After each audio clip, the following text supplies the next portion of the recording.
Welcome to another conversation with a distinguished visitor to Hope College. Today our guest is Jason Beaubien, Global Health and Development Correspondent for National Public Radio.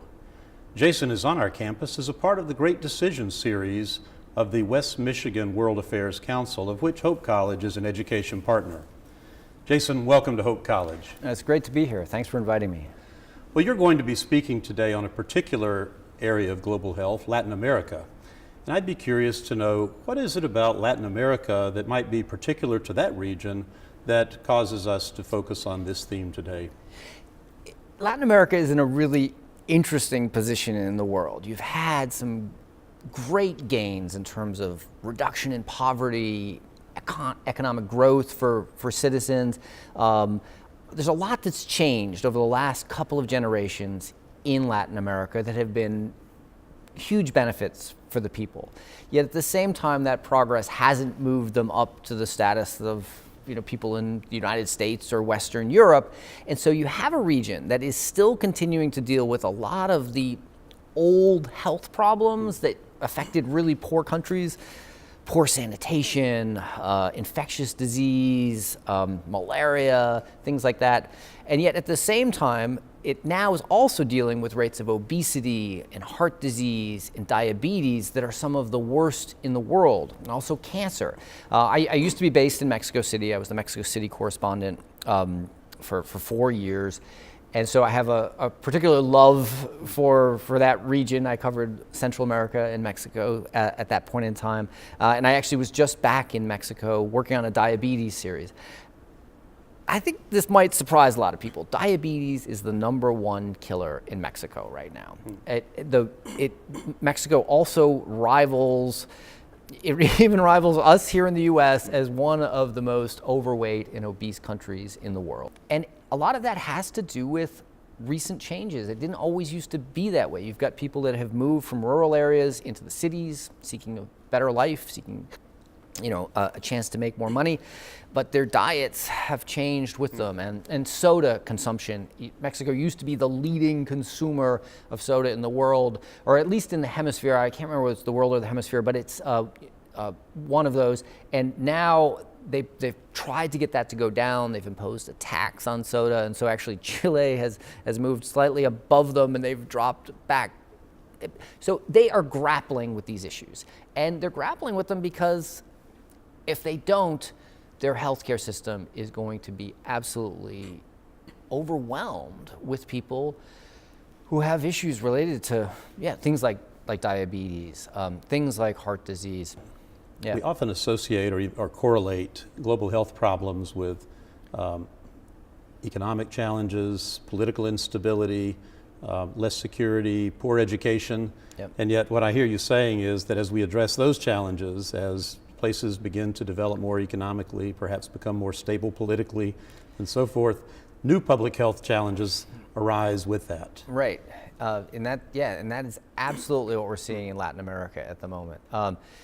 It's a huge challenge, and it's not something that is easy to change, because obviously you want your people to be doing better. You want them to be able to afford a Coke, right?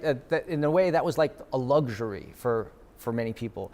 But some of the patterns that have developed, you ended up having distribution of soft drinks was far better than the actual delivery of clean water in some places. So you would actually have commercial forces that say, look, we can make money doing this, and providing these, they refer to them as sugar-sweetened beverages, into any corner of Mexico, and yet trying to make sure that people have access to clean water in every corner of Mexico sort of has gotten left by the wayside. Even in Mexico City, people don't drink the water straight out of the tap. Still to this day, a city of 20+ million people still grapples with providing clean water to its citizens. So the challenges are big, but people are in there trying to wrestle with them. Yeah. In the most recent meeting of World Economic Forum, it was noted that the incubation period for every known pathogen is longer than the longest international flight. And, you know, it seems to me that that really comes to our attention occasionally, like when we had the Ebola scare a few years ago, and there was a medical professional who came to the United States only to find out after arrival that he had Ebola.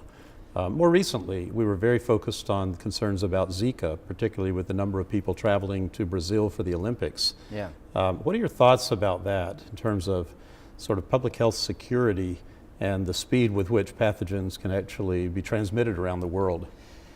I think it is one of the major issues that is out there that people often do not want to really address head on. If you look at the way that these viruses spread, there's the ability for something to come along that can do exactly that and could be much more detrimental. As bad as Zika is for the pregnant women who end up having, you know, babies that are affected with birth defects, as you know, we're talking about in the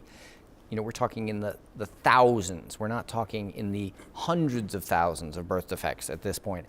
Pathogens are out there that can do this, and we need to do a better job of understanding how they move, how we contain them if something like this does happen again, and recognize that it probably is going to happen again.